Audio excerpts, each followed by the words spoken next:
Jai Hind, one and all. Today we are going to study about the equations of uniformly accelerated motion along a straight line. So आज हमें जो पढ़ना है वो है equations of uniformly accelerated motion. Now the thing is, इसे derive करने के तीन तरीके होते हैं.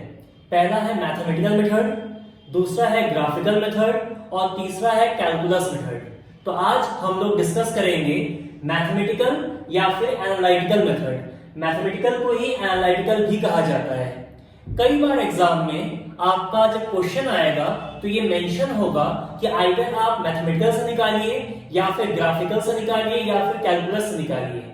जो मेथड पूछा जाएगा आपको उसी मेथड में सॉल्व करना है, डिराइव करना है. अगर कोई भी पर्टिकुलर मेथड लिखा नहीं हुआ है then you can use as per your wish either mathematical or graphical or calculus.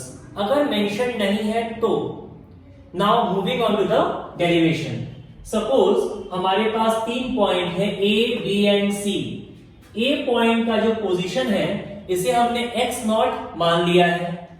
Now A से अगर हम B जा रहे हैं और A से B जाने में हमने x1 डिस्टेंस या फिर डिस्प्लेसमेंट कवर किया है. स्ट्रेट लाइन पाथ पे डिस्टेंस की वैल्यू डिस्प्लेसमेंट के बराबर होगी. ओके, सो A से B जाने में x1 डिस्प्लेसमेंट किया गया. v1 स्पीड से ट्रैवल कर रहे हैं t टाइम में v1 स्पीड से ट्रैवल कर रहे हैं covering a displacement of x1. But if we travel with a speed of v2, then in the same time t we can cover a displacement of x2. अगर हम same time t में v2 speed से travel करते हैं तो x2 distance या फिर x2 displacement cover करेंगे. Now by the formula of acceleration we know change in velocity upon change in time. तो हमारे पास दो डिफरेंट वेलोसिटीज हैं v1 and v2.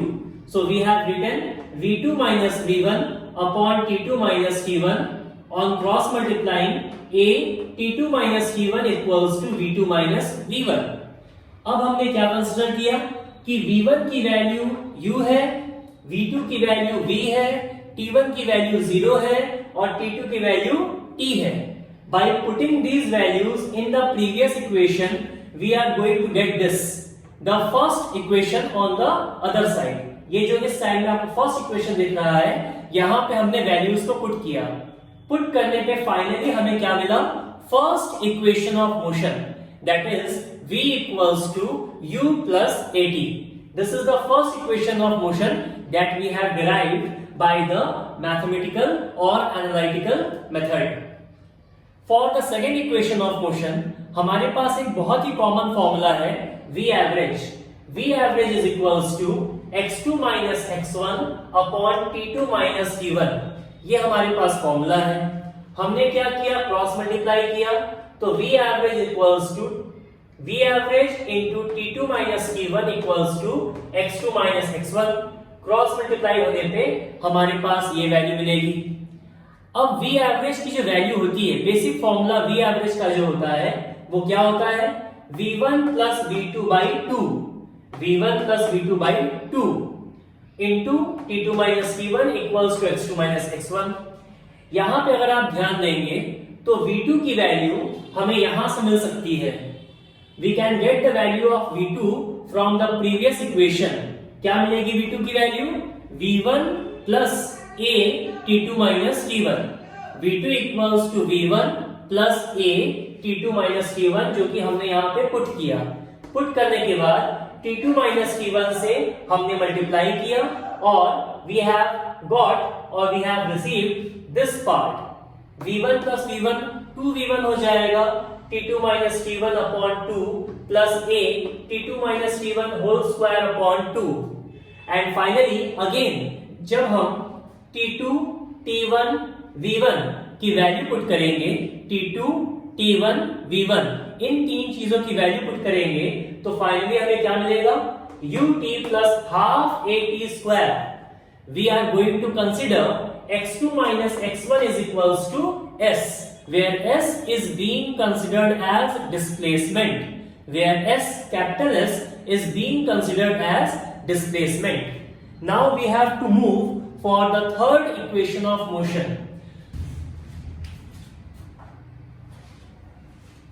For third equation of motion, we know that we can use the basic formula of acceleration. For third equation of motion, we are going to use the basic formula of acceleration, that is A equals to v2 minus v1 upon t2 minus t1.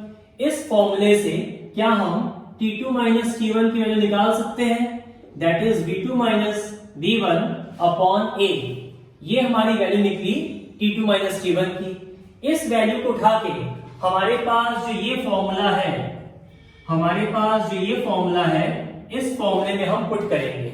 Since we know, we will write, since we know that x2 minus x1 is equals to v1 plus v2 upon 2 t2 minus t1. Putting this value over here, we will get v1 plus v2 by 2 in brackets v2 minus v1 upon a. On solving, we will get v2 square minus v1 square upon 2a. In place of x2 minus x1, क्या हम capital S put कर सकते हैं?